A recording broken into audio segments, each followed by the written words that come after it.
Friedrich August von Hayek was born on May 8, 1899 in Austria.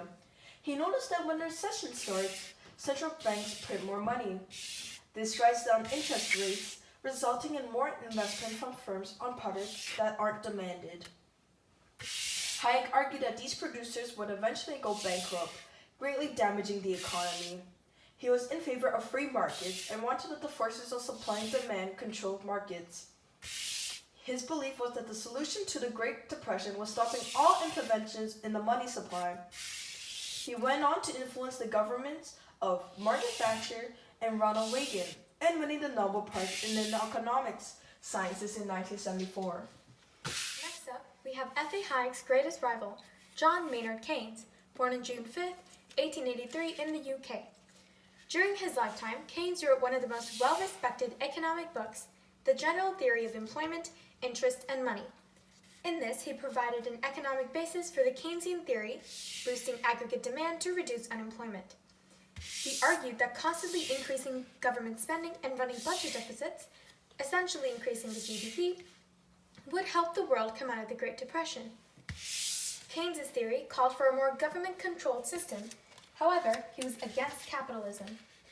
Instead, Keynes occupied a middle ground, as he believed that just the right amount of government intervention would tame the peaks and troughs of the business cycle. Keynes also went on to create the IMF, the International Monetary Fund, and the World Bank. Last but not least is the father of economics, Adam Smith, born in Scotland in June 1723. Smith is best known for the theory of the invisible hand, otherwise known as the theory of enlightenment self-interest. He believed that rational self-interest in the free market will benefit the whole economy. He argued that someone who earns money through labor benefits himself and indirectly the society. This is because to earn income in a competitive market, producers must have to supply something that consumers demand.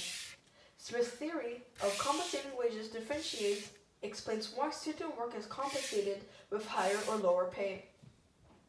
Work that has a higher cost of production, risk, and resources would yield a higher compensation. In the long run, competitive mechanism keeps prices at their natural level. Let's review with an example.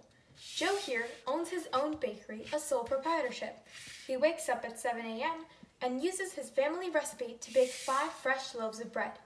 He sells them all for $10 per loaf. The next day, he wakes up at 4 a.m. and bakes 5 fresh loaves of bread using a new recipe he spent a month creating. He sells all of these loaves for $20 per loaf. The new loaves cost more as Joe spent more time and intellectual resources on them and took a risk as this recipe was brand new. Now, how does this benefit the whole economy? In terms of positive economics, this increases the GDP. Using the income method, the equation for GDP is GDP equals income equals wages plus dividends and interest plus profits plus rent.